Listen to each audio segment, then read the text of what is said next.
Yeah, welcome to Afrique 24. This is the Dimba Afrique, whereby we give you the best sports analysis, and we also make sure that you are well updated when it comes to sports and other sports content. So my name is Boniface Kimanzi. I'm the host today, and I am with someone else who is my guest. I want him to introduce himself so that we can start our day and we go on as we give the best analysis here in Dimpa Afrique. My name is Melvin Jalala, and football expert. I think that's enough. Thank you so much, Melvin, and you're welcome to Dimba Afrique, where we deal with every sports content. We give the best analysis, and as you are well updated when it comes to sports, we welcome you to Dimba Afrique so that we can well enlighten our listeners and our followers, whoever is watching this Dimba Afrique, so that he can know what it entails when it comes to sports. So as we start, I want us to go directly to Premier League. Yeah? We have a lot of matches that are happening today, and we have a lot of matches that will happen tomorrow. That is on Sunday. You know that tomorrow it will be a Super Sunday, whereby Manchester United, the guys from Old Trafford, will be facing Manchester City, the guys from Etihad Stadium. Joseph Pep Guardiola will be facing head to head with Eric Ten Hag, who has been struggling when it comes to coaching of Manchester United. Well, we understand Manchester has a lot of problems when it comes to the management, players, and a lot of things. So we want to start with last Carabao Cup that happened. We saw EFL Carabao that happened in Wembley Stadium, whereby Chelsea was playing against Liverpool. There was that game was played 120 minutes. Full time it was 0-0, and after full time we went to extra time, whereby we gave them time and to go and relax. Then after relaxing, now we came to extra time. So that game definitely meant most of people thought Chelsea will win the game, because from the start, even the first 45 minutes, we saw Chelsea missing very big opportunities. We saw Nicholas Jackson, we saw and even Enzo Fernandez giving a very poor free kick that was even supposed to be a goal. So Chelsea struggled to get that game, and again they lost at extra time. So, what do you say about Chelsea and Liverpool? How do you rate that game, considering that game was played at a neutral ground when Liverpool and Chelsea played at Wembley Stadium? What is your take about that game, EFL Carabao Cup final that was held at Wembley Stadium? It was a very good game, but I'm very disappointed by Chelsea. Very, very, very disappointed. And I'm sure Chelsea fans are also very disappointed because the game felt like it was tilting towards Chelsea even as the game went on towards extra time, as Klopp made changes. The game was tilting towards Chelsea. Younger players were coming onto the pitch for Liverpool, 16, 17 years old. I expected Chelsea to win, but I don't know. They just don't have it in them.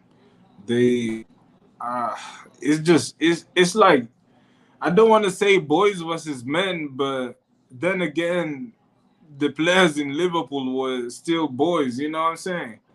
Nah, Chelsea, CLA. I think it's the coach, to be honest, because sometimes Chelsea play games and they will play games with teams in the with lower teams in the league, and they would struggle so much, and then they play with the top side, and it's like they're almost level, and you're confused. Okay, this today you're playing well, tomorrow you're not playing well. It's very inconsistent, and I think because you have very young players, it's always going to be inconsistent. But I think you need a striker. Nicholas Jackson is not going to do it. I just don't think so. He might end up being a good player, but it's going to take so long. You guys need someone like Ivan Toney. I think he would be very good, or Victor Osimhen, one of the strikers. You guys need a big number 9 to hold up the play, supply the balls. You need someone like that, but Nicholas Jackson is not going to do that. I just don't think so. But to Liverpool, that was the first trophy of the season. I hope they don't win anymore. I know it's Klopp's last season because he's going at the end of the summer. So I don't want them to win any other more trophies. I don't want them to have any more momentum. But I know just a big congratulations to Liverpool. But yeah, I don't like Liverpool at all. So, so we saw that game. We saw even from the first minute, Chelsea played a good game, and the first 45 minutes there was a dominance whereby Chelsea played and dominated the game, and even the Liverpool side. The Liverpool played Team B actually. That's a different Team B or C. They were youngsters. They only had Luis Diaz in the game. They only had Virgil van Dijk. You see, also they played the second goalkeeper who is the Kenner. So they had just mix up. They had Luis Diaz, Virgil van Dijk, and Endo. Endo just features in the first 11 for not oftenly, but he always features. But again, he was there. So we saw there were a lot of players where we were missing. The first 11, there was no Trent Alexander-Arnold. There was no Mo Salah. There was no Darwin Nunes. There was no Akin Gravenberch, there was no Dominic Sombozilai. So they played Team B, and again they dominated the game. So what is the problem when it comes to Chelsea and Liverpool? As we know that Liverpool coach was Jurgen Klopp since he came to Liverpool 2015. He has been doing a great job. So what is the problem when it comes to Chelsea? Because we saw they are doing a good job. What can you say about Chelsea during that game? What was the problem? Because they had the chances to win that game, but again they did not win the game. What was the problem? Like I said, I just for Chelsea is just they need the number 9 who can finish who can just finish the chances they create, because Chelsea, I think they create a lot of chances, but they don't have a good number 9, and that's what they really need right now. They need someone to put the balls in the net. That's what they don't have, and that's what they need. But Chelsea also, I think they need character. I think the players need more character, but I think it also starts with the coach. If the coach, I don't really think Pochettino is a top coach, and I feel like it's just showing the more and more Chelsea play or the season pans out, because he doesn't have a consistent team that performs consistently. He doesn't know his team. Uh, he has very many players to work with, so I think it's going to be a very challenging time for him. But I don't really think he's a good coach. I don't think he's a top coach. He's average, but I don't think he's a top coach. I don't think he's the man to take Chelsea to the next step. I think he might help Chelsea challenge for top 4, but I don't think he's going to take Chelsea to, the next step to like winning trophies. I don't think he's that guy. He was already at Tottenham. He didn't win any trophy. I don't see him doing it at Chelsea, and he Oh, just had a chance at the Carabao, so I don't think so. oh, that is a that's a good analysis. I was wondering if at all Liverpool, if at all Chelsea beat Liverpool in that particular final, then most likely Liverpool would be only having one trophy ahead of them, which is the Premier League trophy. I think Liverpool has got a very good chance of winning the EPL compared to these other teams. They have gained momentum. They have got one trophy in the closet. Now they are eyeing the EPL. But Chelsea, Chelsea is developing a young squad, people with a bit of inexperience with big matches. That is why they keep on losing to the big teams. So that is something that people should look out, because this Chelsea team next season would be a very, very strong side. They have not gelled together very well. Just like Arsenal, the team Arsenal is so hard to beat because that team has gelled for quite some time, and right now they can face the big boys.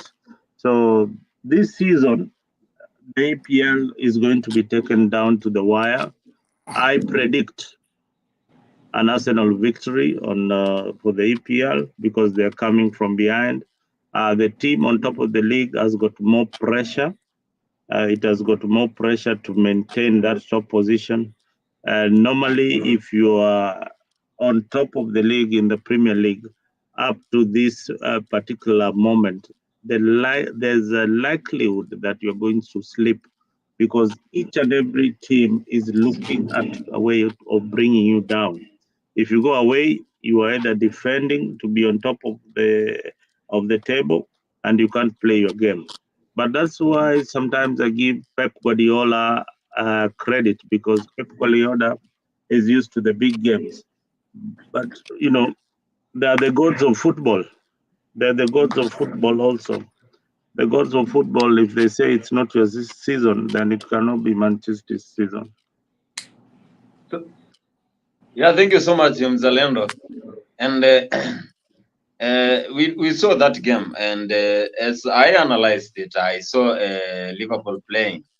And again, Liverpool playing that game, they really dominated when they come to the second half. Jurgen Klopp is a very good coach, very technical coach, and that is a coach that every Premier League club will always want to get, because Jurgen Klopp at the 79th minute, he substituted 3 players and he brought in 3 energetic players who were young, like Chelsea players. But again, bringing in Bradley, and Bradley changed that wing, because how he played, he dominated that game, because the wing that he was playing, he was facing Ben Chilwell, and Ben Chilwell was already given a yellow card. So that game made him to be very lazy player, because he had a yellow card, and that is the only problem that made him to get substituted, so that we can bring in that youngster Gilchrist. But again, Liverpool coach Jurgen Klopp, as I was saying, when he came to 2015 at Liverpool, he has been doing a good job. And I knew that personally, as a Chelsea fan, I knew as we are facing Liverpool at the Carabao Cup final. Recently, we were playing Liverpool and we collected 4 goals. What was the problem? The same players played there, and the Liverpool played the first 11. And in absence of Mohamed Salah, who is the key player, and always create chances for the Dominic Soboslai and Darwin Nunes, they played a good game. Bradley dominated the game. We saw Trent Alexander-Arnold giving them very good passes. And again, Chelsea collected 4 goals actually in that Premier League game. So as I faced Liverpool in the Carabao Cup final, I knew that definitely we are going to lose that game, because Liverpool, whenever it plays a big game, Klopp knows, here coach has to be having that winning mentality.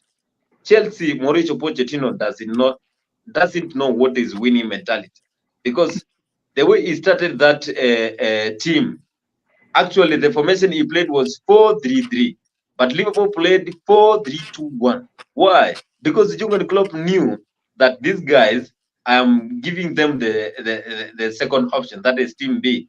They just added their Luis Diaz and Virgil van Dijk, and also Hendo. So all other players were the second option, that is Team B or C.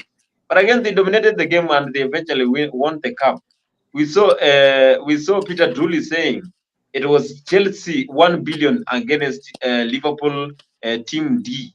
That was the biggest mockery I have ever seen, because how can a 1 billion team, that is, we have Moses Caicedo, we have Enzo Fernandez, those two guys, they cost over 200.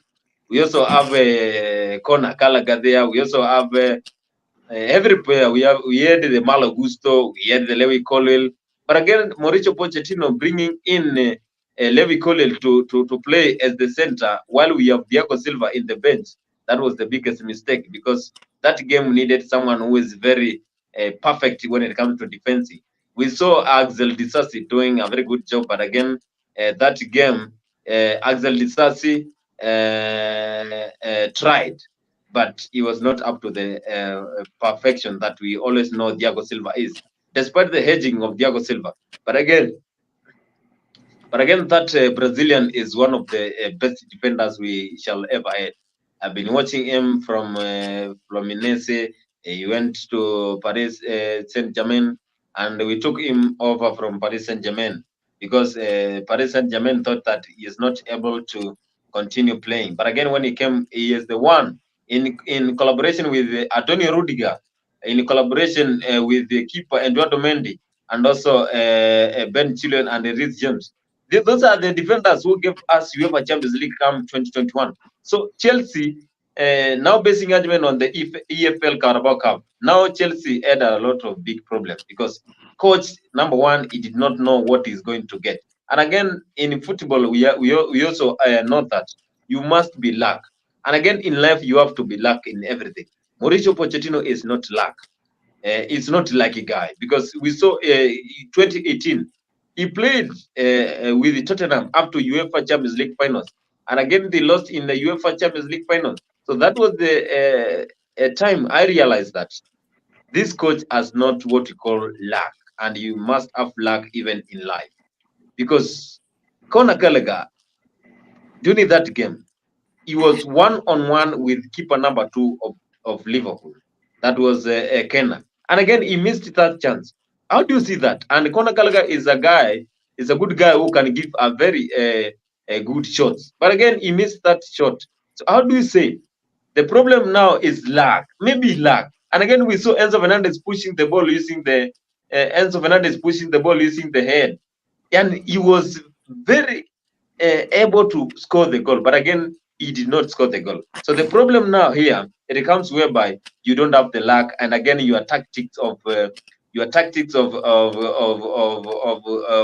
collaborating those players so that they can give the best. You don't know. And again, the skills of Mauricio Pochettino, the formation, he does not know how to arrange the squad, because I have been seeing him giving very poor lineups because he doesn't know the kind of teams he's playing. As you know, EPL, that is the English Premier League, is one of the toughest leagues you will ever face, because you cannot compare Premier League with Bundesliga, La Liga, and also the League One, because it is very different. So during that game, Chelsea lost because of the coach. Coach saw Jurgen Klopp making very super substitute, and again, instead of making sure that he will also do the same, he brought in Trevor Chalobah, who was to defend. And again, he said after the game that the players were ready to go to the penalties, and they were tired. How could you see that we were ready for the penalties, and yet the game was still continuing? So that was the problem. The coach had already given up, yet Jurgen Klopp was there pampering the guys so that they can win. And they scored the goal, and the goal was the one that gave them the leadership. So what do you say? Chelsea has a big problem, and they were able to win that game, but again, the coach is the one who made that big mistake. Yeah. So Melvin, as we conclude, you saw what he has been doing, Jurgen Klopp, when it comes to Liverpool.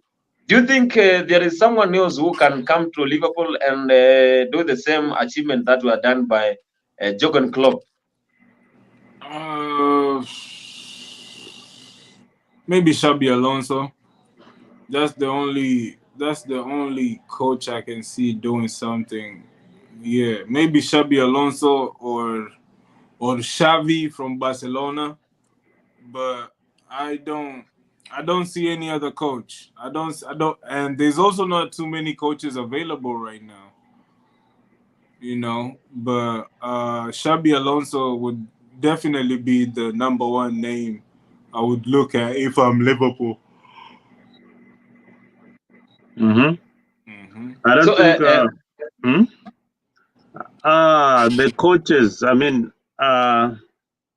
if I was Liverpool, I would go for Mourinho.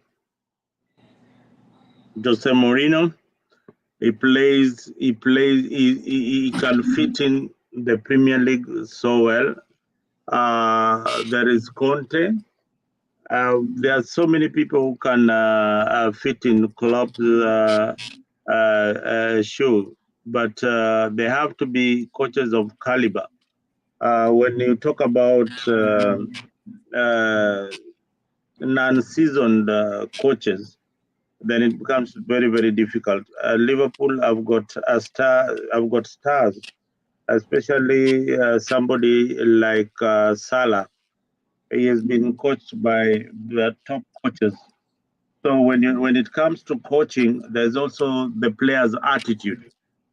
So there are some players who are bigger than the small coaches. Remember, when you're in the changing room and your coach has not won any trophy or any big trophy, then the players look at him with an attitude. So for Liverpool, it's a big team. They're looking for big things. They're looking for forward if they win the Premier League. They're looking at the Champions League. They're looking at so many other trophies that come with soccer. So the Liverpool management or the Liverpool managers, the owners, let's say the owners have managed Liverpool so well. Remember, before Klopp, there was a coach in Liverpool who was not doing so well. When they came in with Klopp, then Klopp transformed almost the entire Liverpool squad. And Liverpool squad also has got an academy that is so good. Most of the players trickle into the main team. So ideally, Liverpool will remain on top even despite Klopp leaving. But the most important thing is to get one of these names. If they can get one of these names signed up, then believe you me, Liverpool will be just okay. But I wish Klopp could stay in Liverpool because we want that kind of competition. I know so many teams want him to leave so that they can have easy time with the Liverpool, but I would want him to stay a bit longer. Maybe one more season of Klopp will give us some good entertainment in soccer. So I don't think Klopp has anything left in him. So what is there? Jurgen Klopp said that he has no energy. He does not have energy to always be there again and again. And again, as we know that, the big clubs when it comes to Premier League, we have Chelsea, Manchester United, Liverpool, Manchester City, Tottenham, and Arsenal. Those are the teams that the pressure from the fans can even make you just go mad because the fans want to get the best out of the team. So if the team is not performing, you can get a lot of pressure because we saw that Chelsea last game they lost the game to Wolves. Chelsea lost the game to Wolverhampton Wanderers 4-2, and you can see which team is scoring 4 goals against Chelsea. That is Wolverhampton Wanderers. So a lot of fans went to the social media and complained about the coach and also the players. So we saw one of the wingers of Chelsea, that is Mikhail Mudryk. A lot of fans were going into the DM and sending a lot of bad messages because of the pressure. They were asking him, when are you going to score? Because I will always make sure that whenever you score, I will pay you money. Why? Because they believe those guys, they cannot score. So there is that pressure that comes from big teams. So I think Jurgen Klopp, he has achieved everything because he has won UEFA Champions League, he has won FA Cup, He has won a lot of Carabao. He has won a Premier League. And again, before Jurgen Klopp came to Liverpool, Liverpool had not won a Premier League for a quarter time. So they were struggling. It is only Jurgen Klopp who came there and changed that team, because it is Jurgen Klopp who came there and he signed Sadio Mane from Southampton. He also signed a lot of players. He brought Mohamed Salah from Roma, because Chelsea took him back to Roma after they realized that he was not good for their team. That is the time that Chelsea was being coached by Jose Mourinho. So he went to Roma again. And Jurgen Klopp is the one who brought into limelight Mohamed Salah, who is now shining in the Europe entirely.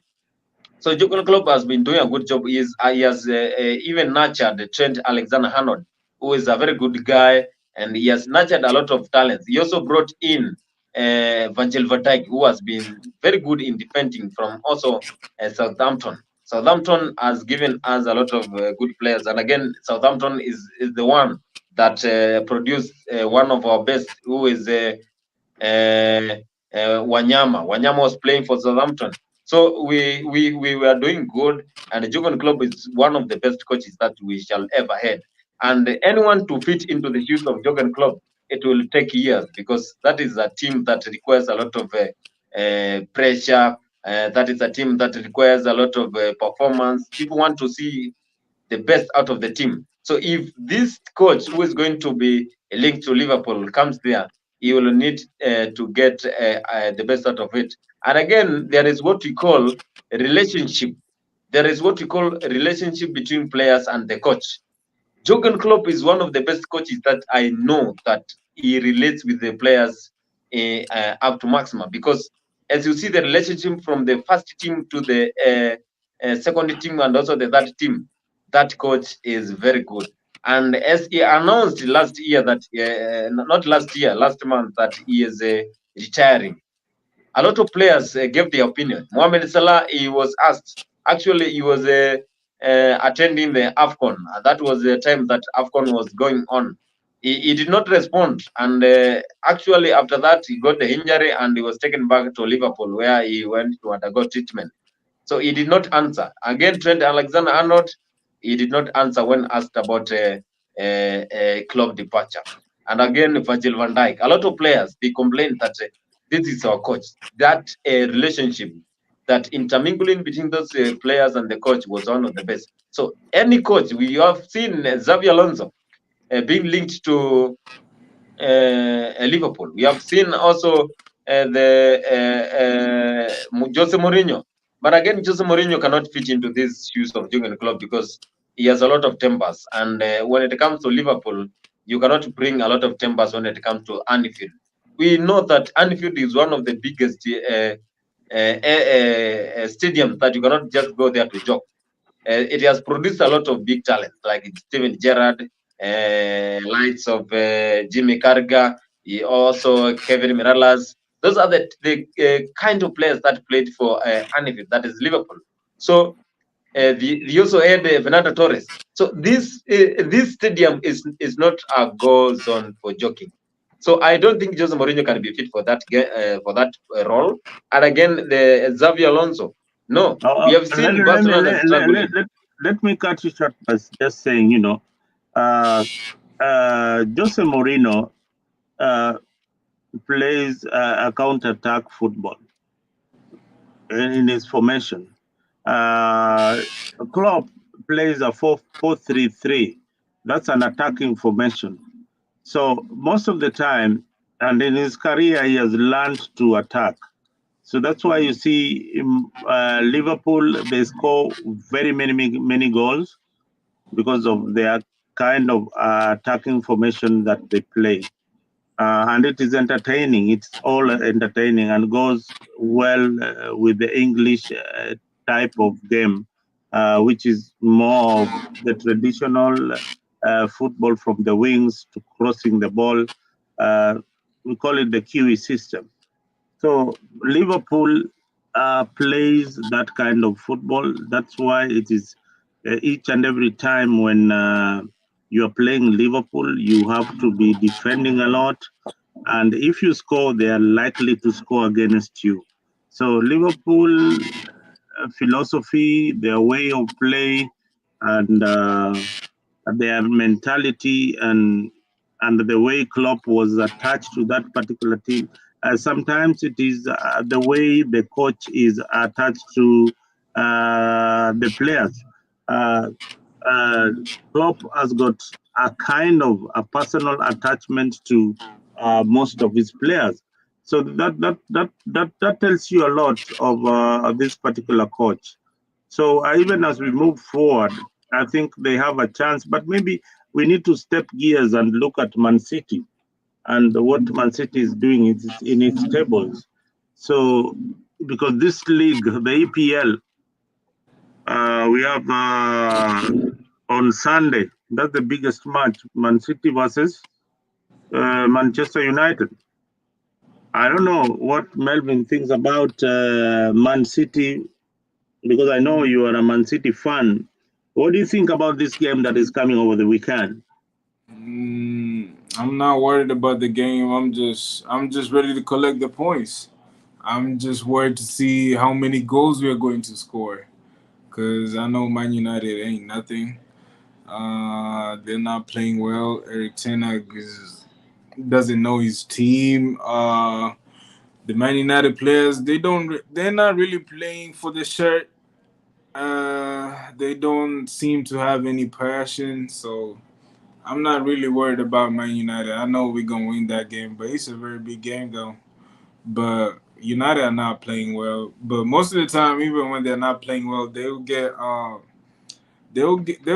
grind some results here and there. But I just don't think so. We're just getting on the groove right now. We just on the back. Haaland is just on the back end of scoring. Is it 4 or 5 goals the last game? So he's got the momentum. His body is feeling great now. So I know on Sunday he's just goals. Wow. I don't But know. Mhm. Just go ahead. we know, that is a big game. That's a big game. And we know that Eric Ten Hag going head to head with Joseph Pep Guardiola, there will be a lot of changes when it comes to both teams, because any coach there will be able to make sure that my team is not going to lose. Because if I lose that game, then it definitely I'm going to get a lot of insults. Again, fans pressure is one of the things that those coaches consider, because if there's no fans, then definitely they're not going to make it. So as they go there, it's better. I believe that Manchester United plays a game that they can play and they lose. It's better for them to lose to Crystal Palace or Brentford than losing to Manchester United, to Manchester City, sorry, Chelsea, Liverpool, or Arsenal. So they go there to play for the bunch. So I think that is the time that those players will just give to their best. So What is your you not prediction? What's your come there. prediction? What is your prediction for tomorrow's match? My prediction. Prediction for tomorrow's Mm-hmm. match. Yeah, I'm going with 3-1. 3-1 Yeah, in favor of Man City. 3-1 in favor of Man City. What about Bamford? Uh, Personally, I have to consider very many things when I'm saying a win for Manchester City or Manchester United. But again, I believe that game will definitely be won by Manchester United. Trust you me that. And I've said here in Africa before that Oh, Manchester United is going to win that game, are they because playing? Eric Ten Hag is going to make sure that in the midfield, he's going to make sure that he plays Bruno Fernandes. He's going to make sure that he plays that Scott McTominay. He's going to make sure that in the forward, he's going to make Garnacho play in the right side, and again wing side, he's going to make sure that pale forward ameweka striker mzuri ambaye atakuwa anasumbua pale. So unless what they are going to do is to make sure that Manchester United, they dominate that midfield ya Manchester City. So if they make sure that they are going to hold that Rodri, is to make sure that they are going to make sure that guy who is Kevin De Bruyne not to give those passes to Erling Haaland. Then that's all. And again, they make sure that if it's Diego Dalot, he will be going head to head with Jeremy Doku. Then he makes sure that he stops that guy all the time. So I don't think that game is going to be a very easy game to Manchester City, despite the squad value. But again, Manchester United will go there to play for their bunch. So I think that game Manchester United is going to win 2-1. All right, Goodyear is saying that in that game he's putting his money on the City. Goodyear, Man City is playing away and they have a lot of pressure in playing home. Oh, you're playing home. Oh my God! I think that one is a We're not losing at home to United. That's a fact. The best Manchester can get in that game is a draw. Is a draw. That is the best that they can get. But I am sure that they are going to get over 3 goals in that particular game. So I mean, it will be a very interesting game. Yeah, it will be a very good game, and I don't see Melvin. Why are you underrating Manchester United when it comes to this game, despite you are a big fan of Manchester City? What is the main reason that makes you underrate Manchester United? Because I have seen Manchester United playing very good games. We saw them dominating Bayern Munich, despite that goal that was scored by Alphonso Davies. But again, they played a very good game. Bayern Munich is not a good team. Bayern Munich is not a good team. We beat Bayern Munich last season, back to back. We beat Real Madrid back to back. These are not good teams. I'm very confident. We are the best team in Europe. And once January, February, during this period of time, once Pep Guardiola gets in his move, in his groove, we're going. And we have to get to like 18 winning streaks or something like that to the end of the season. And since we have Liverpool ahead right now, we are not going to afford to drop any points. So there's no way we are dropping points to United at home. It's just not happening. Haaland just scored 4 goals the last game. It's just not happening. Foden is in the form of his life the whole of this season. Just no way it's happening. KDB just came back from injury. He's a different monster. He already got 11 assists in 11 games. He's not even been playing. And he's the top assister in our team already. So there's no way. It's just not happening. United is just not happening. I'm telling you, Erik ten Hag will try and control the midfield, and he's going to have bodies over there. He's going to put Casemiro, McTominay, and Kobe Mino, and he's also going to try and put this guy, Amrabat, because he needs energy. He needs people who can run, people who can try and cause chaos in that midfield, because that's where we win the game. We play 3-2-4-1. We got 4 attackers behind Erling Haaland. So it's like we got 2 number 10s. And we got Foden. And we have Bernardo Silva. And we have Rodri. And we still have John Stones who just came back. I'm telling you, it's just no way. It's just no way. Even them scoring a goal is lucky. We're just too being nice for them. All right. I think that's. I mean, let's just take a small 10 seconds break, and then when we come back, we touch on Arsenal and their chances of winning the EPL.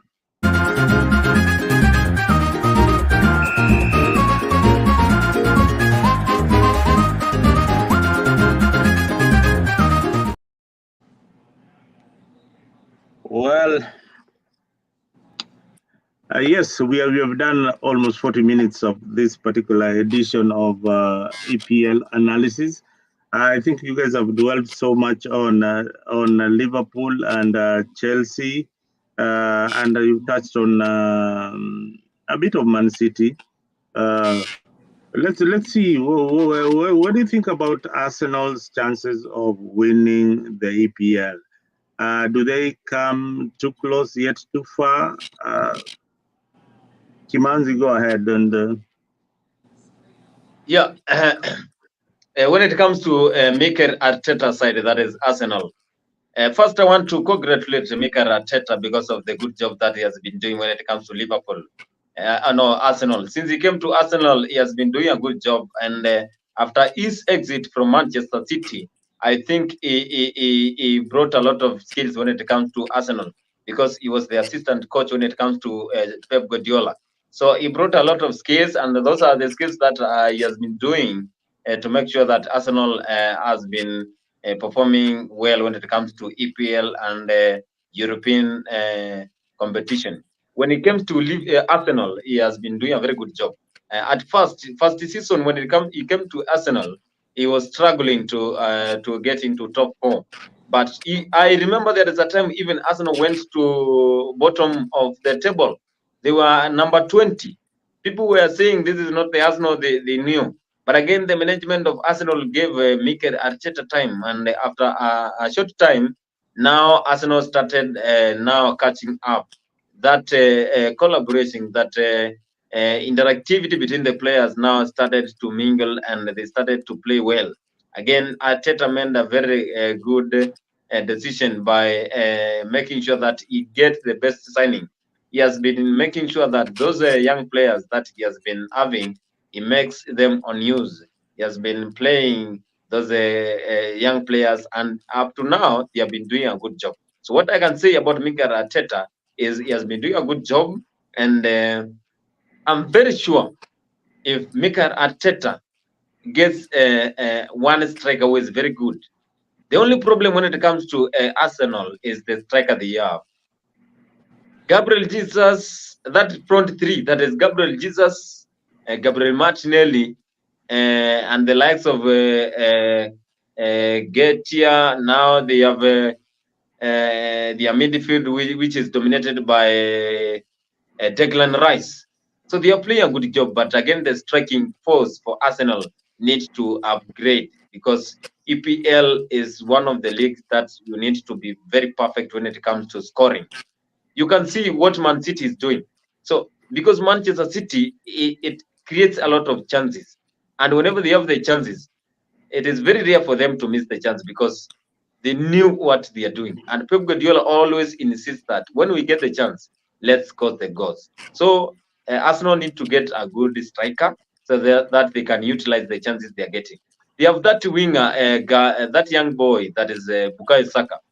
I really love that guy because the way he creates chances, definitely that guy is very good.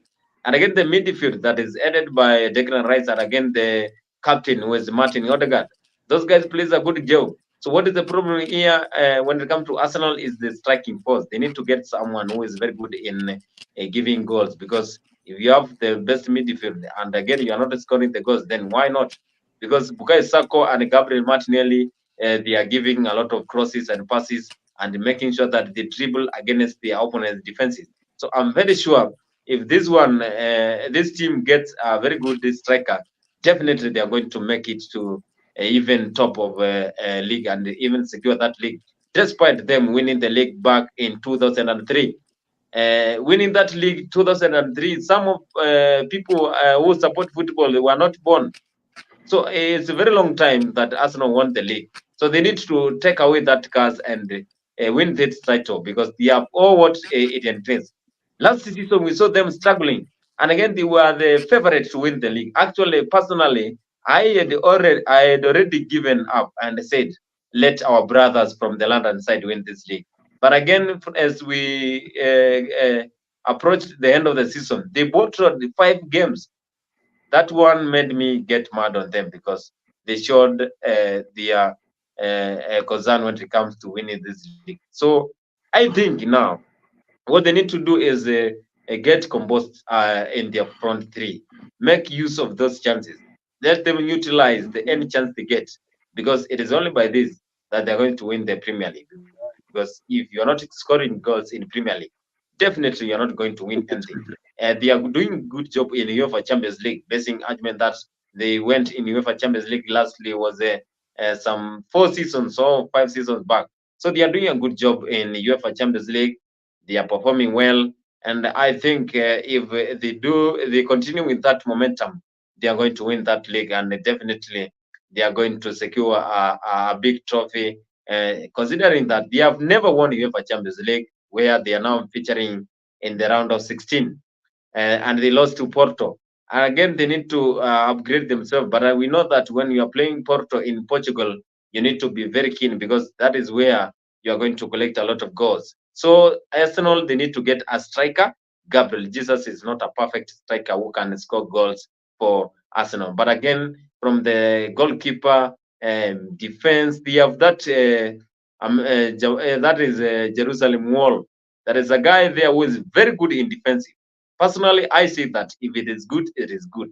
So I praise always that William Saliba. Saliba is a very good defender. He has always been making sure that you cannot even dribble past him. So that guy is good. The defense is good. Midfield headed by Odegaard, and again Declan Rice. They are good. Striking, they have that Bukayo Saka, who is the winger, and also Gabriel Jesus.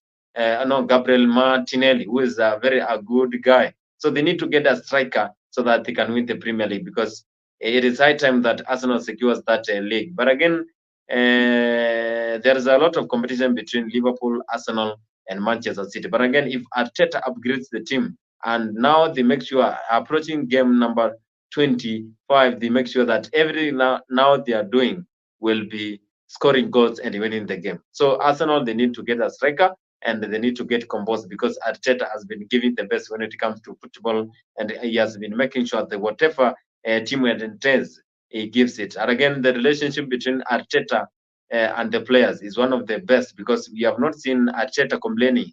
We have not seen any player from Arsenal complaining about the coaching and the management. So the team is good. What they need to do is to focus and win the Premier League, and also they can win the UEFA Champions League. Now they are in the round of 16, because anything is possible, and the team is good. They need just to make sure that in the second round, where they are facing Porto, they make sure they utilize the chances. They have those guys. They have good guys. I can bet that Arsenal has good guys. But again, the striking, Arteta needs to make use of Trojan.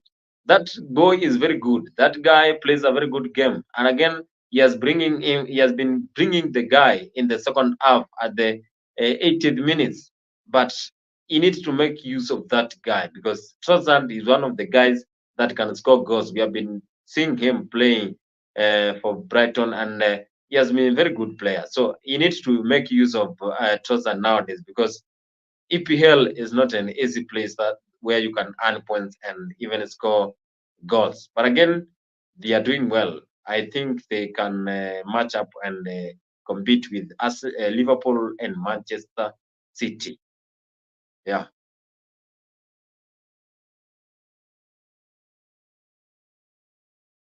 I think you're giving a good analysis of Arsenal and their chances. Personally, I feel like they've not been having lady luck on their side, especially when it comes to the last stages of the game. About the squad, the squad is very, very good. They can beat any other team. They have beaten Man City. The only thing is that when Man City is now on top of the table ahead of you, it is very hard for them to drop the crucial points. Remember, I see if my prediction is staying on top of the league is one of the most difficult things when it comes to soccer. One of the two top teams, as Liverpool and Man City, they have to lose two games for Arsenal to win the league. Now, what are the chances of Man City losing two games? I can bet maybe a 25% chance that they can lose two games so easily. But what are the chances of them winning all the games that are remaining? The chances are very, very high that Man City can win most of the games that are remaining or they have on their sleeves. So for Arteta, his changing room chemistry with the players is so good. The players understand him, they love him, and that is what is wanted in a coach. When you go to the changing room, when the coach is kicking the water bottles and all that, and is calling the cameraman, the Arsenal official cameraman, telling them, I have taken all these photos at the best moment and the worst moment. And let me, you go out there and do your best. I'll make sure that I take the best moment when you're when you're when you are on the pitch there. So Arsenal have a slim chance now that they have dropped to the third position. They've got a very their chances are getting slimmer. But on the big stage, the Champions League, Porto don't stand a chance at the Emirates. So most likely, FC Porto are going to lose to Arsenal on their return match.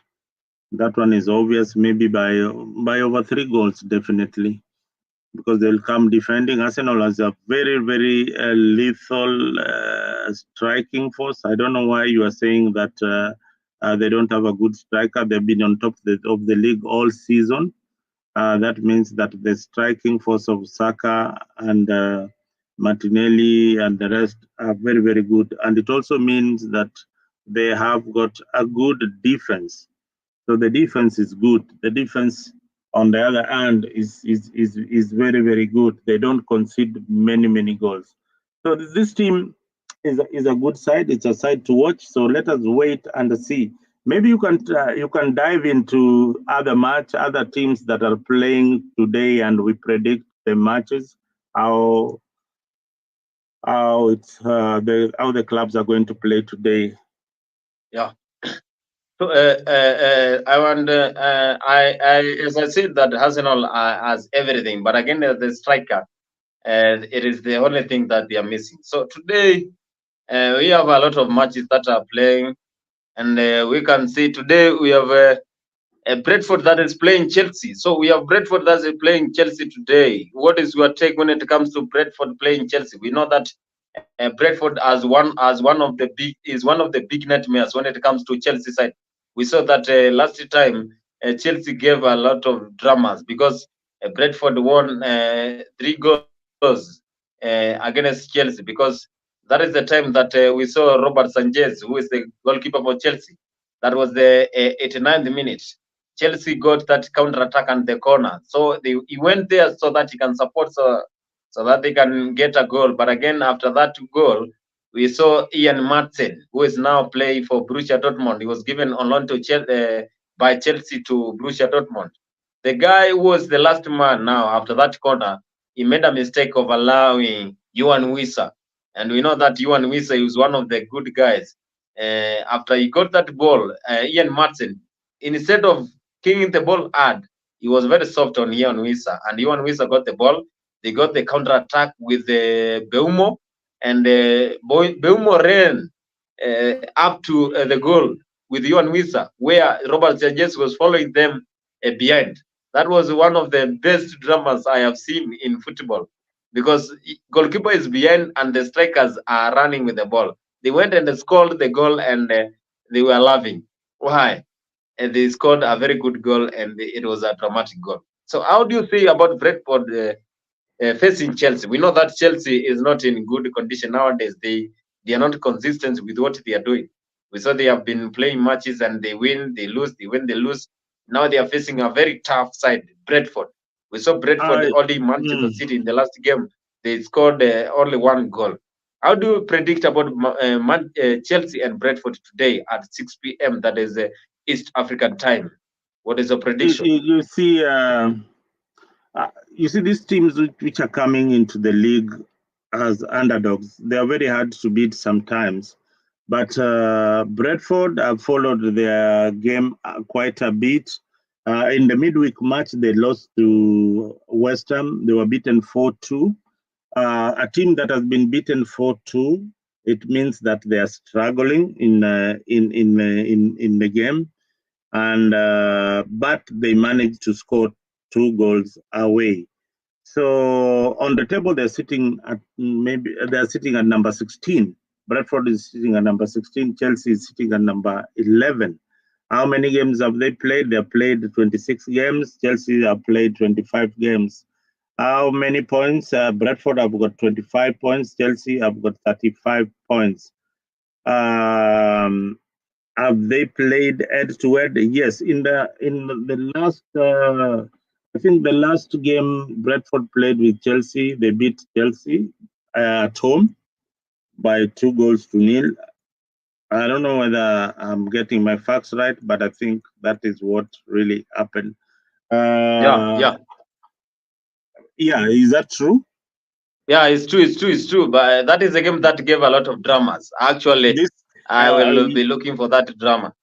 this team is a team that knows how to play the big clubs. They have played against. Look at their record against Man City. You'll see that this team really knows how to play the big clubs. They've got the way when it comes to the big clubs. They have the winning mentality. They really don't want to be seen as underdogs, and for one reason, most of the players who play for these teams, they want to be seen out there. They want to shine for scouts to sign them to these big clubs. So that is the reason why you see them going all out to beat the big clubs. So I predict in this game that the best Chelsea can get is maybe a draw.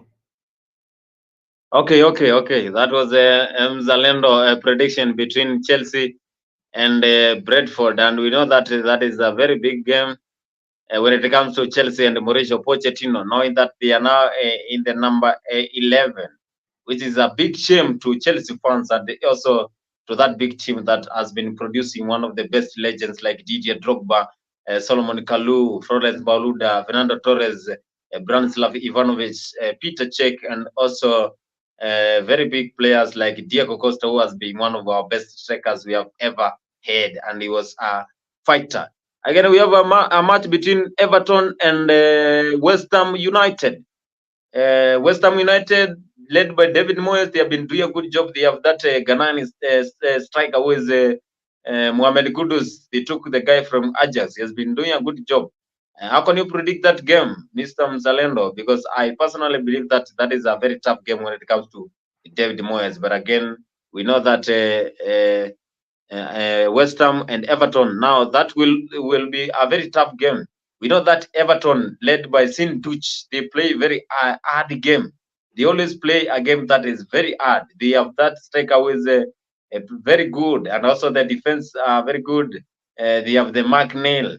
They also have the goalkeeper who is Jordan Pickford, who always makes sure that he makes that goal not to be an entrance. So, what is your prediction between Everton and West Ham, Mr. Mzalendo? Well, this game, I don't know what happened to my team Everton at some point.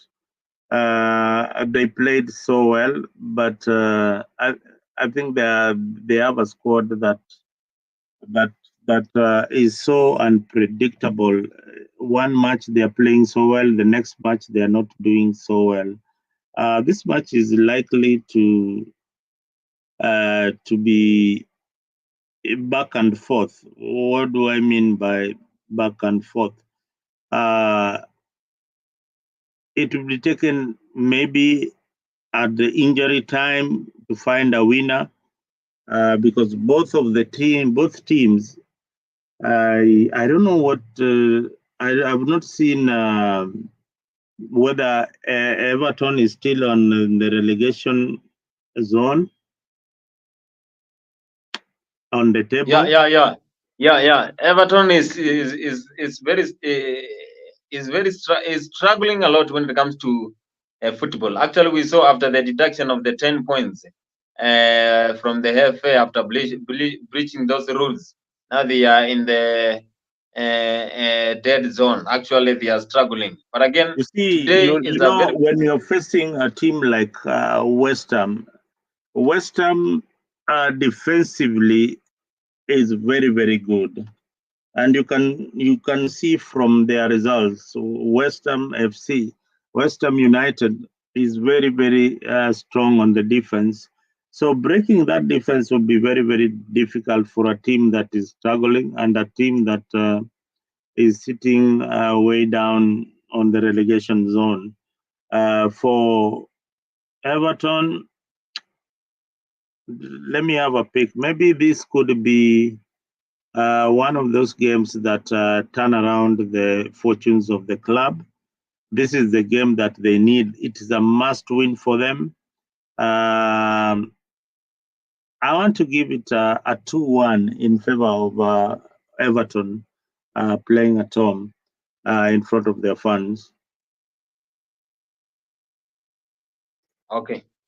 So again, we have Fulham playing against Brighton. We have Marco Silva, who is the coach for Fulham. After winning against Manchester United, now he'll be playing Roberto Di Zembi. And we know that Roberto Di Zembi, that is Brighton side, has been playing a good game because as we know that Brighton produces a lot of a good talent. So we know that they have a striker there who is the Japan guy. Korumi Toma plays a very good game that is on the Brighton side. And again, we have the Ivory Coast guy who is there who won the Africa Cup of Nations with Ivory Coast. That is Simon Adigra. He gave a very good comeback when it came to EPL after scoring 2 goals. So I think Brighton and Fulham. What is your prediction?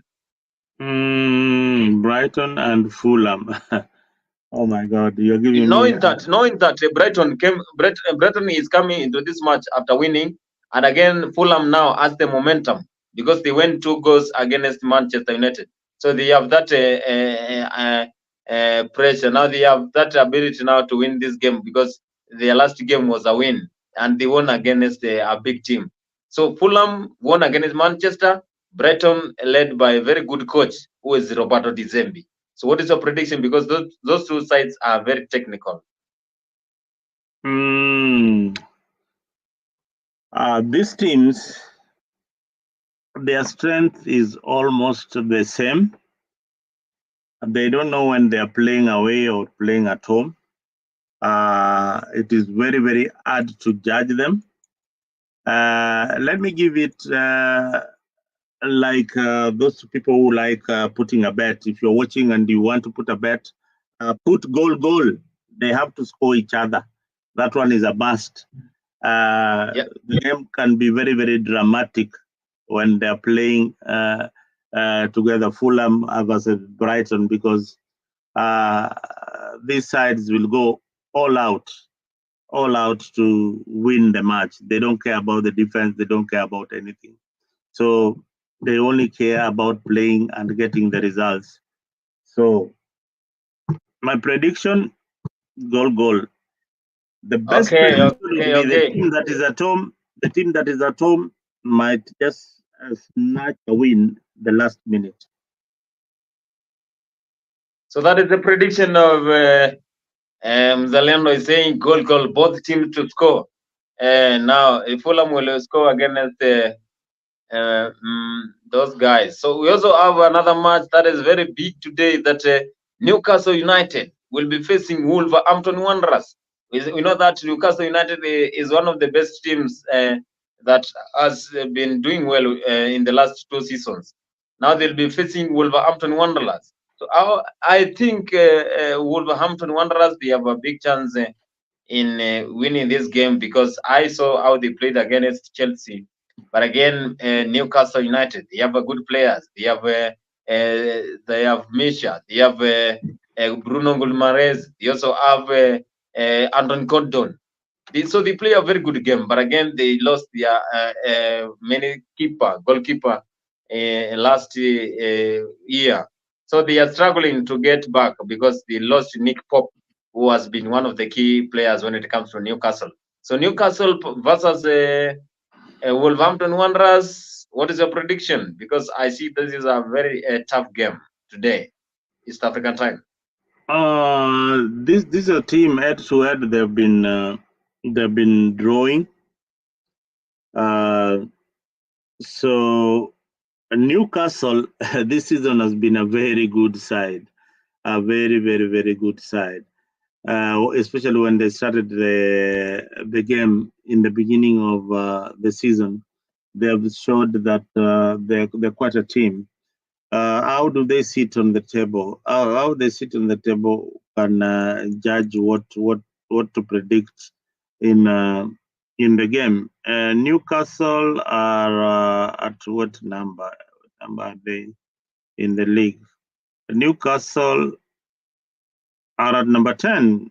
They are at number 10, and Wolves are slightly above them. They have left each other with their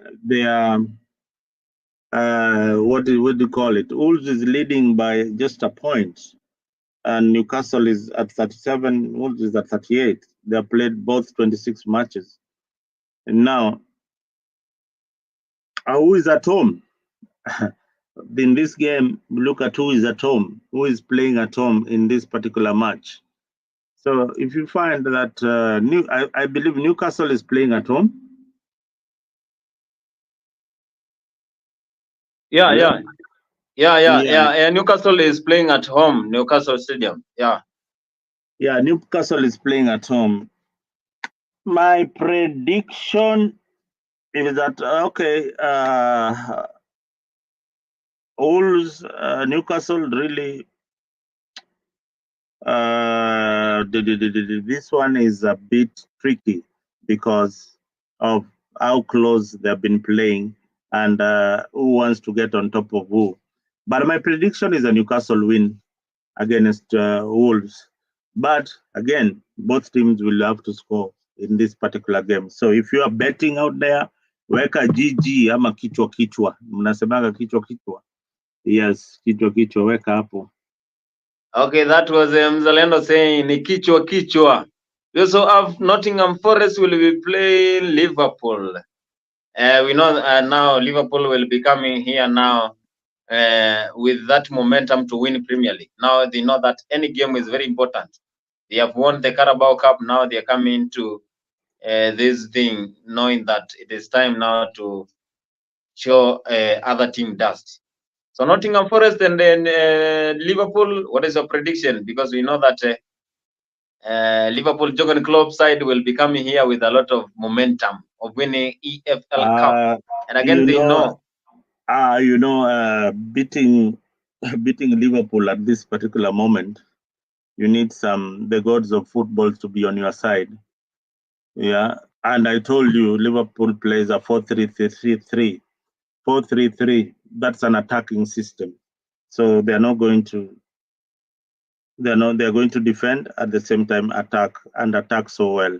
So please, I hope that they win this match so that we have an entertaining match on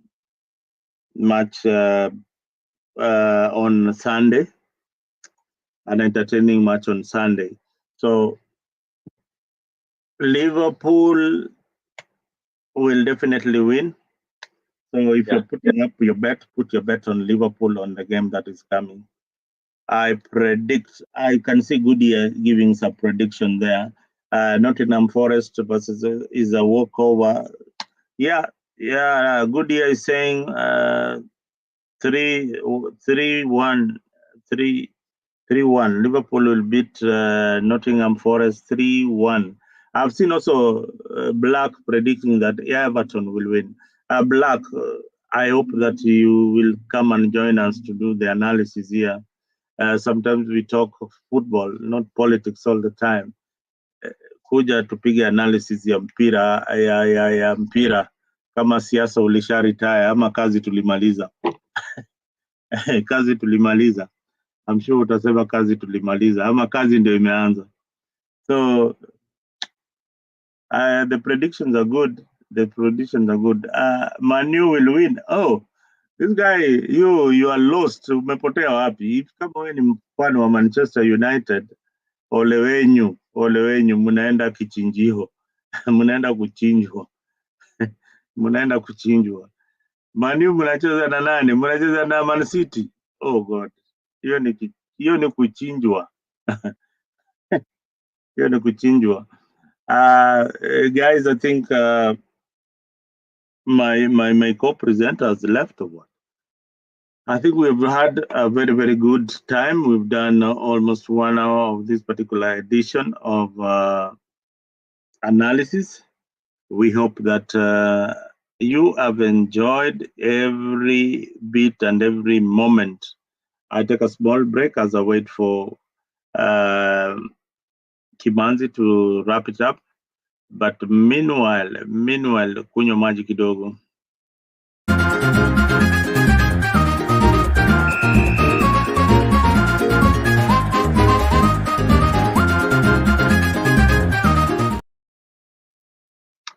Well, I am back, and this time round we have seen. Let's go to what is happening back at home.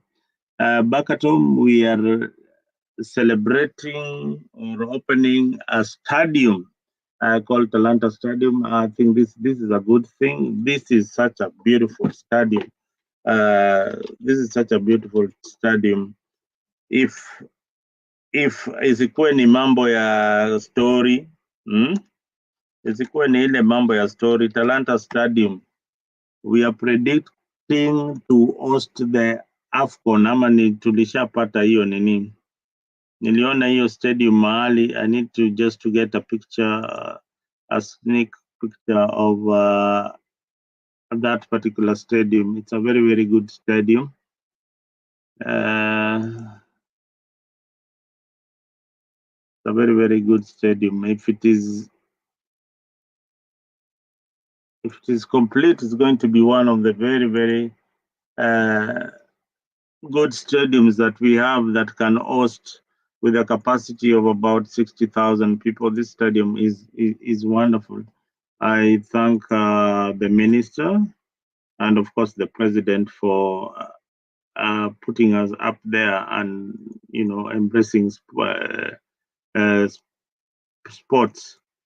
I got a picture for the stadium here. It is. Wow! Look at this magnificent stadium. This will be in Nairobi. Well, Talanta Stadium is coming up. The ground ceremony was done, I think, yesterday or the day before yesterday. I just saw it in the news. So this stadium, we are predicting, or we are going to host the next African Cup of Nations. Kenya is putting a very, very strong bid for the AFCON. But even if we are putting a strong bid, let us also put our house in order. I urge Nick Mwendo and his team to put their house in order so that we can have a good display of soccer when we are hosting the AFCON. So this is Talanta Stadium. It came at the right time. And I believe Goodyear is saying, let me see, Goodyear is saying something here. Goodyear, thank you and good morning. Happy Saturday. I was shocked to see Ruto's press ups. Impressive. Oh, you saw Ruto doing press ups. This guy jogs, this is a Caleb, and he jogs each and every morning. And he only drinks milk. Hakunywi pombe, hakunywi nini. Yeye kazi yake ni kukimbia bwana. Sasa press ups ni kitu kidogo sana. This guy can do a marathon. Sijampata akikimbia na wale wakale wengine, but I think he runs a lot. So he's a great athlete. Our president our president is what? Our president can even be a great footballer. I saw some pictures of him running on the pitch. But yes, but I think is he a really football fan? No, I don't think he's a football fan. The fact that he's Yeah, he's a football fan. Yeah. President supports Manchester United. Oh, he's a football. He's a Manchester. Mwambie pale yuko Mr. Ruto kesho mnaenda kuchinjwa. Mzalendo ni amesema. So mali huko Mr. President, kesho tuko na date na wewe. Tukishinda uje nikupatie mursik. President is a Manchester United fan. We also have Kipchumba Murkomen, Manchester United. No, but let me talk a bit about Kipchumba Murkomen. Kipchumba Murkomen plays as a striker. Yeah. And Kimanzi, let me tell you, Kipchumba Murkomen is a very, very, very good footballer. There are people I have seen playing and I played with them. I played with Kipchumba Murkomen. They play for Bunga FC. I have played with, it's called Mohamed Ali. Mohamed Ali is also a very lethal, good player. I have played with Raila Odinga. Raila Odinga is also very, very, very good up front, and he loves football so much. And so some of our leaders love soccer a lot. So this is something that we really need to know, that these leaders love football. But the only problem is that we have not had a leader who has invested in soccer. Perhaps the most important conversation that we should be having this morning, if time allows, is that we need to talk about how we revitalize our FKF. Remember, this league here, Kenya, iko dominated na club moja, which is Gor Mahia. FC Leopards, I think they've been relegated to only be chasing the top spot. They've not won the league for a long time. But Gor has been winning this league many, many times. It doesn't make it so interesting. But look, the only good thing that we can do to our country is play tribal politics. Tuingize ukabila katika mchezo wa kandanda. Meaning timu ya Wakikuyu wakuje nayo. Sisi mnapenda ukabila. This is the only time that we can go tribal. And this is the only time that can ignite the passion in football. If football cannot go tribal in Kenya, then we are not going anywhere.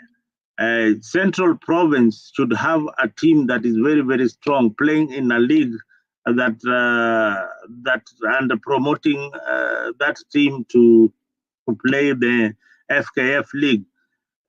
Just like Gor Mahia, that's a team supported by the Luo community as the majority.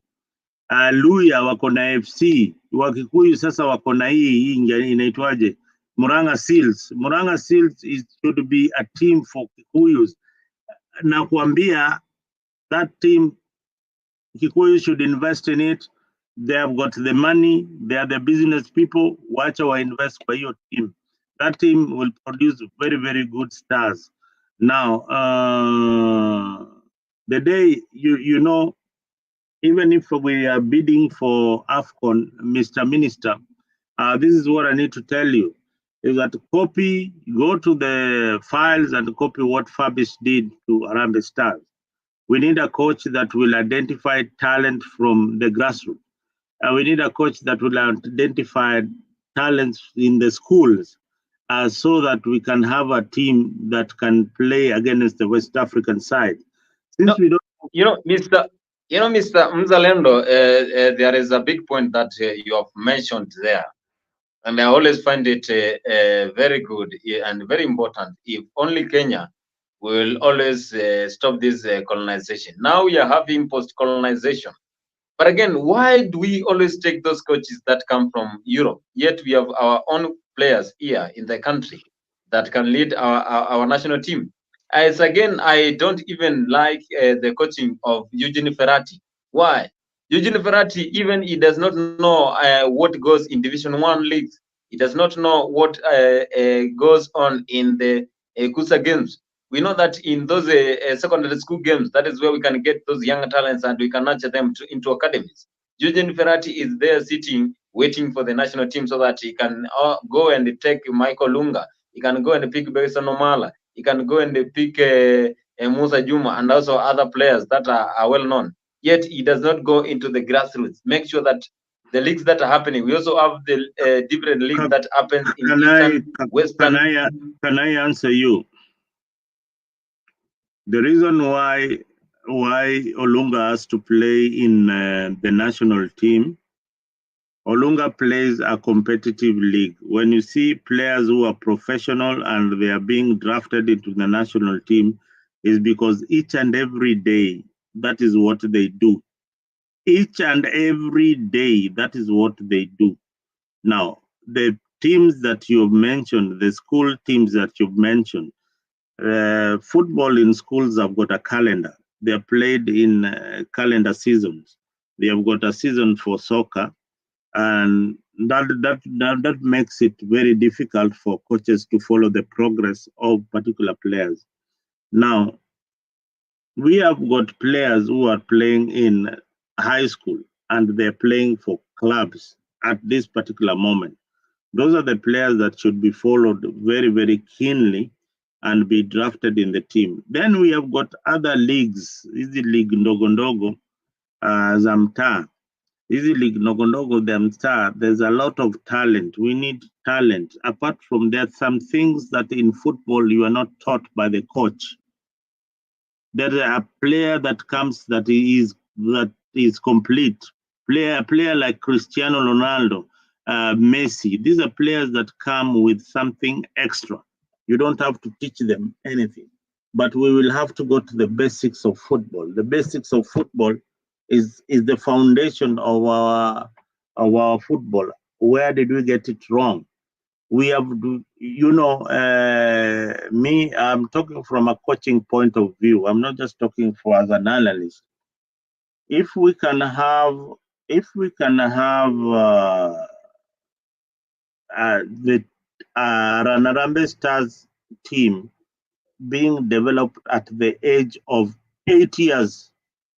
8 years, we have players who have been drafted to teams, and we make it a law in each and every club that they have to have an 8-year side, 8 years old onwards in each and every of these clubs as a law and as a requirement. And there has to be a league that they are playing back from where they are. So these teams, these players, when they come off edge, they have been taught the basics of football. Basics of football means control, pass na score. Unanielewa? Control, pass na score. Hiyo ni basic. Now, kuna player katika hiyo basic will come with talent kama ya Messi na Cristiano. These talents are identified early enough so that they trickle to the national teams and to the clubs that they will join. So football is a curriculum. Unaona kama 844 curriculum.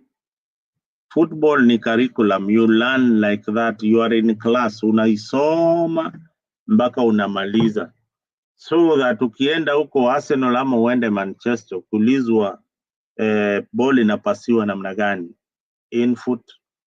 Ukitaka kupiga header, unaipiga style gani? When you are running, you're supposed to run as a footballer, unakimbia style gani? Sio tu watu wanakimbia kama Donald Duck kwa kiwanja, ananima players wa Harambee Stars. So we need to think on that line. Kimanzi, I think we need to wind up. We are done 1 hour 23 minutes. We need to wind up this particular edition. Give me 2 minutes of your parting shot.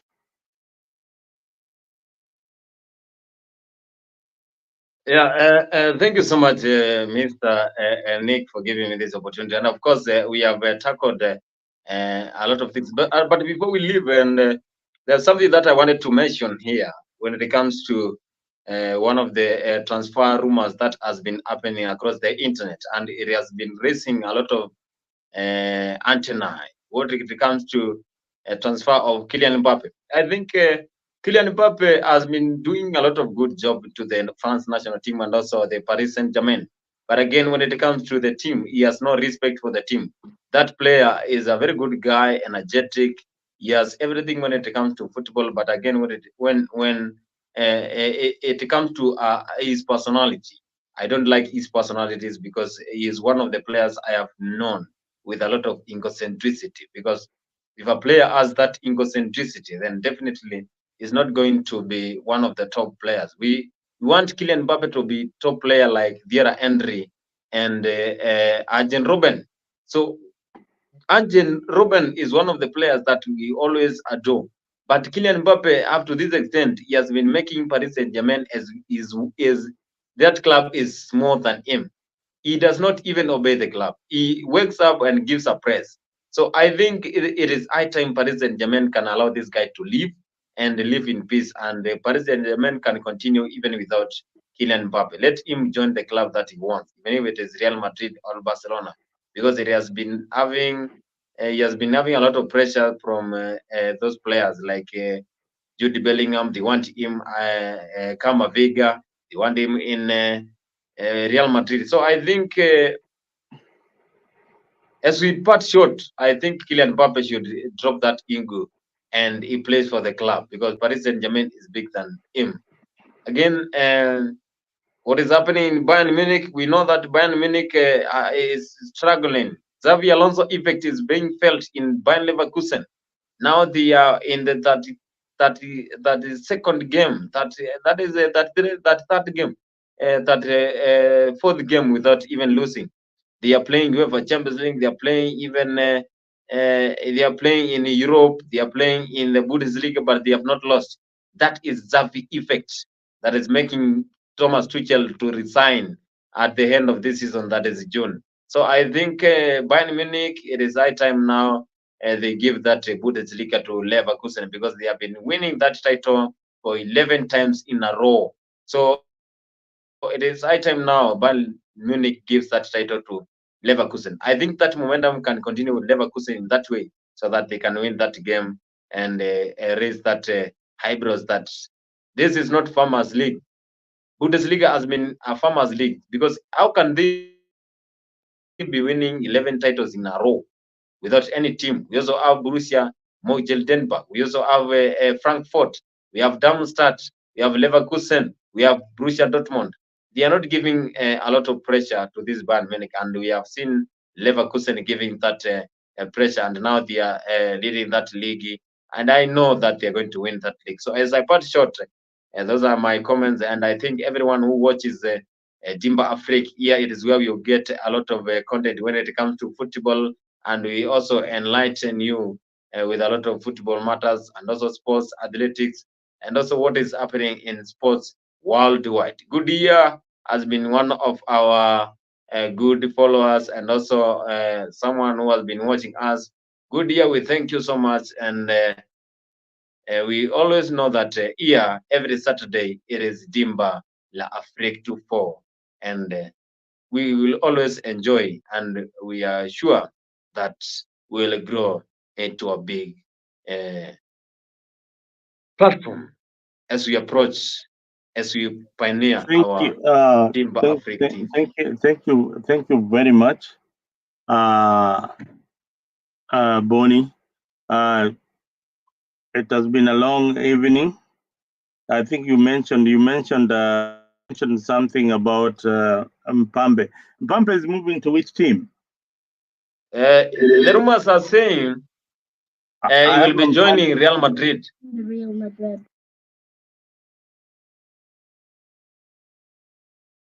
And again, there is a lot of pressure, Just a wait lot a of minute. players. Wait a minute. Wait a minute. I have a Mpambe fan here who is my son. Ask him a question about Mpambe. He'll tell you. So I want to ask him, what is the problem when it comes to Kylian Mbappe? He has been performing very well when it comes to football. In the national team, we saw him play in the World Cup come 2018 in Russia. He played a good game. They went ahead and won the World Cup. That is the biggest cup that any player will be willing to attain. And again, they had a very good team that was being composed by Golo Kante and also Paul Labire Pogba and also Tuchumani. What Those is are this good a players. So 4-year-old? what is the? What are you asking? Huh? I'm asking. I'm driving the point so that you can get the idea. So I'm asking, Okay. what is the problem now when it comes to Kylian Mbappe? What is the Why problem? does he prefers himself as the best, as bigger? Why is him preferring himself as bigger than Paris Saint-Germain? Because there's having a lot of struggles Yes, with him at say the it management. loudly. Ever since he won the World Cup, he thinks that he's the best, but the only thing he hasn't won. No, say it here. Ever since he won the World Cup, he acts like he's the best, but the only thing he doesn't have is the Puskas Award and uh, He doesn't have what? the Puskas Award A and Pascal's award. What is that? it's kind of like a World Cup. It's kind of a World Cup. Yeah. A Pascal's award. And the only one Ballon d'Or and only 0 Champions League. He has got 0 Champions League. Oh, Mbappe has got 0 Champions League. Wow. That is Nathan. He said Mbappe has got 0 Champions League. And what else did you say? I can't remember. I said ever since he won the World Cup, he acts like he's the best player. He acts like he's the best player. So he says that ever since, but you know, he's moving to which team right now? Real Madrid. He's moving to Real Madrid. Why? Oh, Ronaldo moving. Let me guess. He's gonna move to You are not loud enough. He's gonna move. He's gonna move to Real Madrid, and then he's gonna move to Al Nassr because he's a Ronaldo fan. He's a Ronaldo fan. Yeah, ever since he was there. Oh, okay. All right. Let me bring this guy so that you get to see.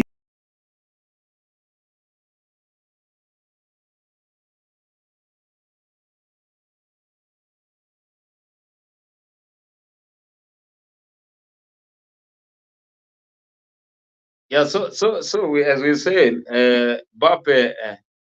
Good year saying Mbappe has the attitude of Cristiano Ronaldo. I think Cristiano Ronaldo, he considers himself as a big player, and again we know he's big. The influence he has brought to Saudi Pro League now is one of the best. So I think Cristiano Ronaldo, the way he plays, the different leagues he has been performing, he has proved himself that he can perform and he has that talent. Because he was in the Premier League, he won titles. He went to Real Madrid La Liga, he won titles. He went to Italy with Juventus. He won a lot of titles. Now he's in Saudi Arabia. Now he is giving a lot of influence. We have seen a lot of players joining Saudi Pro since his departure, because as he joined Al Nassr, that team had over 700 followers, and now it is approaching 6M because of influence of Cristiano Ronaldo. The effect of Ronaldo is being felt, but we all know that Ronaldo is one of the best players because he has proved himself. Mbappe is only 4 years, 25 years, and again he has that ego.